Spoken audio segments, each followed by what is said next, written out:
First wave ఒక విధంగా, second wave ఒక విధంగా ప్రభావితం చేసింది అని చెప్పని అనుకున్నాం కదా.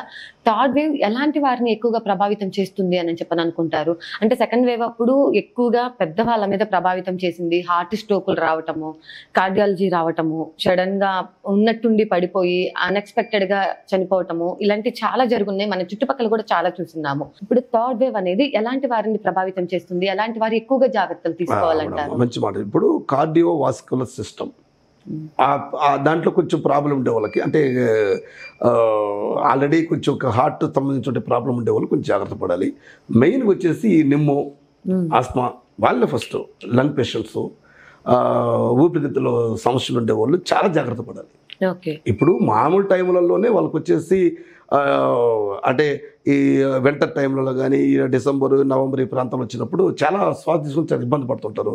ఆ పఫ్లు కొట్టుకుంటాం చాలా. ఇలాంటి కామన్ టైంలో ఇలా ఉన్నప్పుడు కరోనా టైంలో ఇది కొంచెం ప్రాబ్లం ఉంటుంది. సో అలాంటి వాళ్ళు తగిన జాగ్రత్త తీసుకోవాలి. ఎక్కువ క్రౌడ్లో ఉండే చోట వెళ్ళకూడదు. మ్యాక్సిమం వాళ్ళ బాడీ వచ్చేసి ఎప్పుడు హీట్గానే ఉండాలి.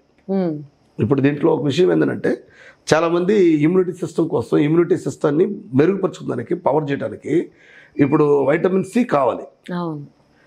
వైటమిన్ సిలో వీళ్ళు ఏం చేస్తారంటే, మ్యాక్సిమం వైటమిన్ సిలో మేజర్గా ఈ నిమ్మకాయ, ఇటువంటి లెమన్ జ్యూస్ లాంటివి వాడుతారు. పుల్లటి పదార్థాలలో వైటమిన్ సి ఉంటుంది, కరెక్టే. అయితే ఇప్పుడు పనికిరాదు అనమాట.